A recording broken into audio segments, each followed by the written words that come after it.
I'm Oliver Kell, and this is OKonMotorsports. With the IndyCar season starting this weekend, there's no time like right now to present a season preview and a recap of spring training at COTA in Austin, Texas.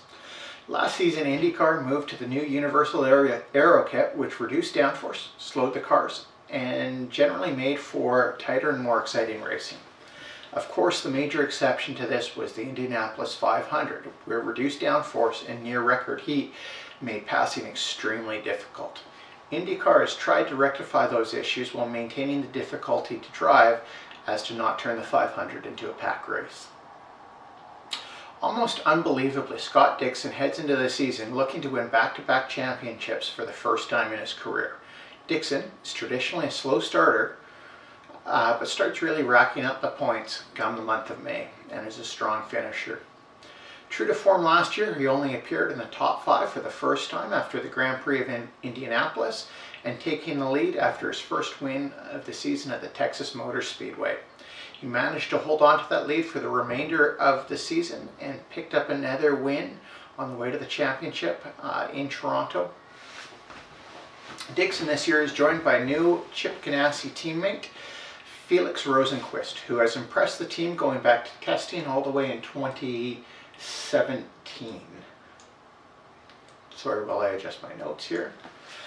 Felix is expected to stabilize the number 10 car well into the future. Alexander Rossi was dominant for stretches in the second half of the 2018 season, winning 2 of the final 5 races, finishing second in another, and leading the most laps in not just the races he won, but also a third race. He was unable to mount a challenge for the championship in the Sonoma finale, but heads into the season as a title favorite. Andretti Autosport and his teammate Ryan Hunter-Reay are also considered favorites heading into this season, and there's some thought in the IndyCar paddock that the Andretti team as a whole might be the one to beat.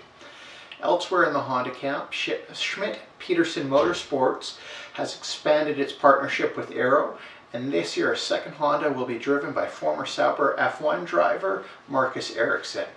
That car will carry the number 7 as the 6 is being held in reserve for if and when Robert Wickens is able to return.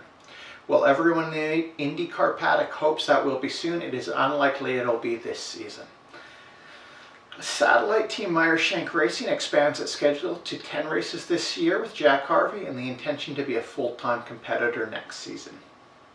Dale Coyne's outfit is unchanged for the 18 car of Sebastian Bourdais, with Vassar Sullivan lending support, but he will be joined this year by a single teammate for the entire season as opposed to the revolving seat next to him. That 19 car will be driven by Santonio Ferrucci. Graham Rahal will need to improve his qualifying form if he's truly to become a title contender this season. One of the hardest chargers in the field looks to regain the form he had just a few years ago in the United Rentals car, which looks awesome in its new livery. He is once again joined by Takuma Sato, who lives by the motto, "No attack, no chance."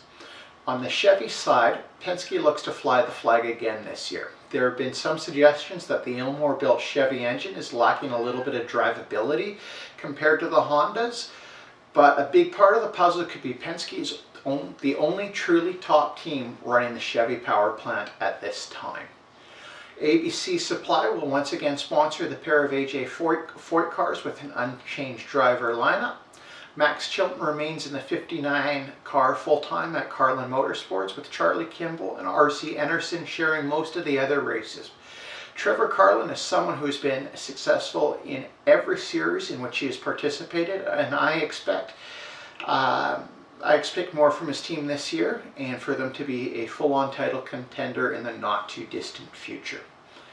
Ed Carpenter has lost the support of Fuzzy's Vodka for Ed Carpenter Racing this year, but he will continue to drive the oval races, and Ed Jones will be handling the road course duties with the assistance of Scuderia Corsa in the number 20 car, while Spencer Piggott remains in the 21. Penske, of course, will be expected to contend at every race as Simon Pagenaud looks to rebound after a difficult 2018. Will Power is always threatened. The Nashville native Joseph Newgarden won his first championship only about 18 months ago. IndyCar continues to grow, with a second race in Texas being added. The Circuit of the Americas in Austin will host the second race of the season, and based upon spring training there, it looks to be popular with both drivers and fans alike. All races this season will be on NBC Sports, being NBC Main Network or NBC Sports Network, and with the NBC Live Gold streaming available for all on-track sessions. This will provide IndyCar with a consistent platform and, more importantly, a true partner who is committed to continue to grow the sport. IndyCar looks to continue its upward momentum that has seen ratings grow over 35% over the last 5 years, and attendance growing in that time as well. There is no secret that other North American-based series have seen major dips in both attendance and viewership over that same time period. IndyCar is also looking at expanding the schedule internationally, with Surfers Paradise being a possible return for the 2020 season. And there's the potential of a new car for 2021, providing an opportunity for new teams to join the series. On the subject of new developments, Dragon Speed and Ben Hanley will join the NTT IndyCar series for 5 races in 2019, with an eye to being a full-time competitor in 2020.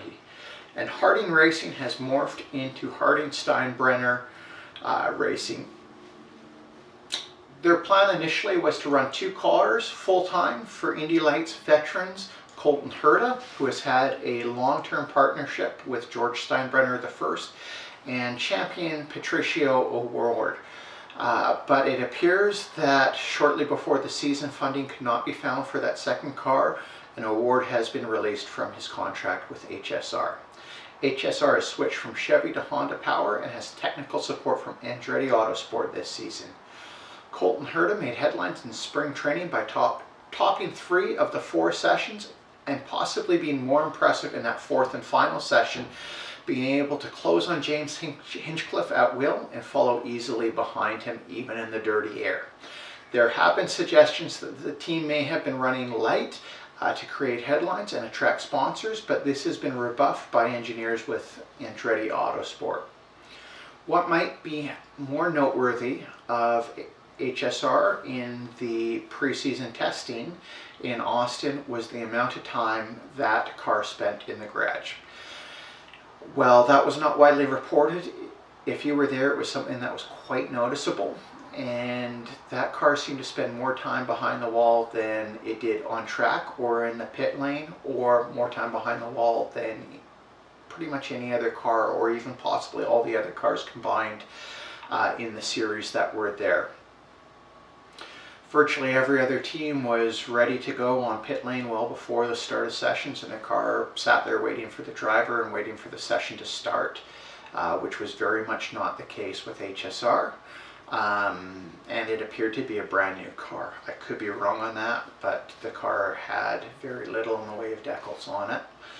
The team also appeared to be very much unprepared, and there's suggestions that there might have been very few people on staff as early as, or as late as, 2 weeks before that first spring training session. It'll be interesting to see in St. Pete if the pace was real, but I would be surprised.